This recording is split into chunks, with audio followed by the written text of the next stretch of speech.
Alright, so these are some of the practice problems we did in class that some students had trouble with, so I just want to go over them. So we see potassium there on the periodic table. Its atomic number is 19, so it has 19 protons.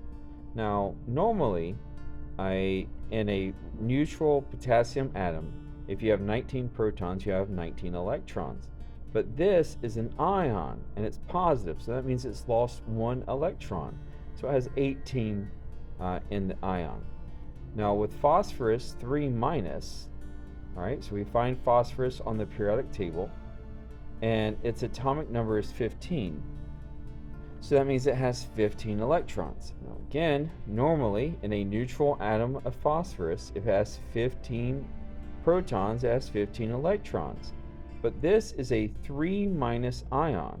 That means it gained 3 electrons. So it also has 18 electrons total. So the takeaway lesson is that if it's a positive ion, that means it lost electrons. And if it's a negative ion, it gained electrons. All right, for number 6, we had to tell how many electrons the atom lost and to be like what noble gas, or which noble gas.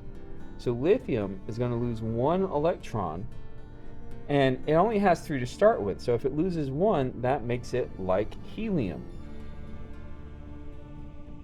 Alright, so this next one, we find it on the periodic table. It's in group 2, so we know it's going to lose 2 electrons. And it's going to be like the previous noble gas.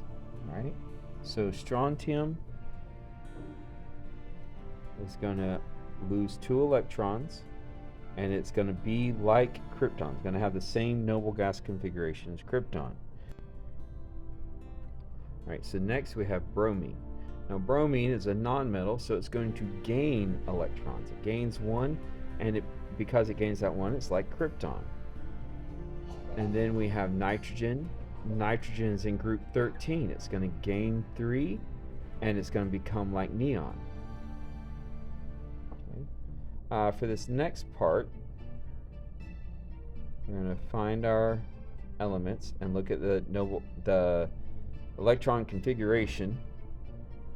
So the first one there is beryllium. Beryllium is 1s2, 2s2. It's only the 4th element. Okay.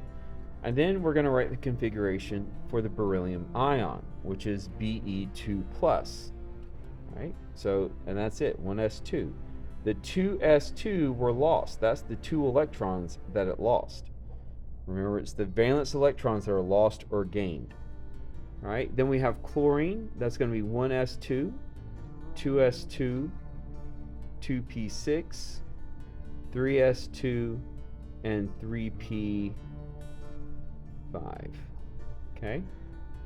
Now that's for the neutral atom. Now when we do the ion, chlorine is a 1 minus ion. Now remember what we said at the beginning. Okay? A negative ion means you gained electrons. Alright, so that was chlorine, the neutral atom. Now for chloride, we're going to gain an electron. So the configuration is the same, we just have 1 more electron. Alright, so now it'll be 3p6 instead of 3p5. That gives it a noble gas core like neon. Alright. Now for this next part, we are given the ion, and we have to come up with the ion's electron configuration. Alright, so the way I do this is I write it out like it would normally be. So cesium is down here, and so we go back to find the noble gas core. In this case, that's going to be xenon, and then we write out everything after xenon up to cesium. So we're going to have 6s1. Now this is a 1 plus ion, so it loses 1 electron.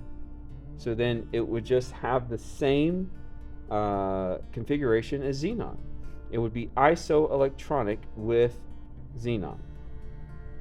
All right, now we do the same thing for the next one. We find it on the periodic table, and then we go back to its noble gas core. In this case, it's going to be krypton. All right, and then we're going to have to work through to get to tellurium.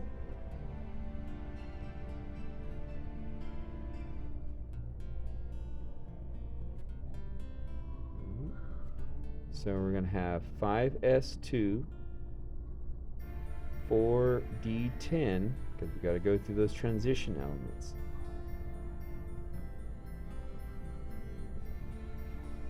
And then you're going to have 5p4. Okay? Now, again, that is the neutral atom. This is a 2- ion, so it's going to gain 2 electrons. So that's going to be 5p6.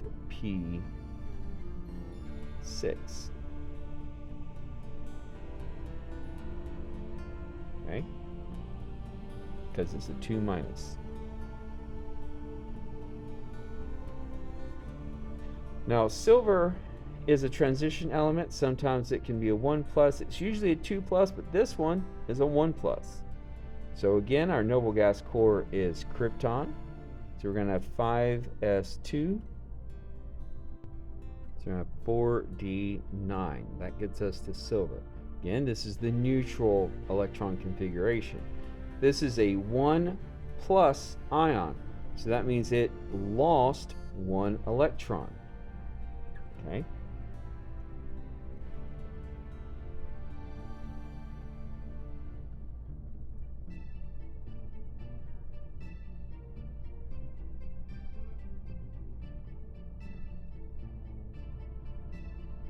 So what's going to happen here is it's going to lose 1 electron in the 5s, but then the other electron in the 5s is going to join the d sublevel. All right, and so then you would just have krypton 4d10, because a half full or completely full d sublevel makes it really stable. All right, in this last part, we have these ions that we're given, and we have to organize them into being isoelectronic with either helium or neon. Okay, and so H- gained 1 electron. That makes it like helium. O2-, it gained 2. That makes it like neon. Aluminum 3+, that plus means it lost electrons. So that's going to back it up and make it like helium. Li+, lost 1 electron. That makes it similar to helium in configuration. Sodium loses 1 electron, but because it's in the 3rd energy level, it's going to back up to neon instead of helium. So there you go.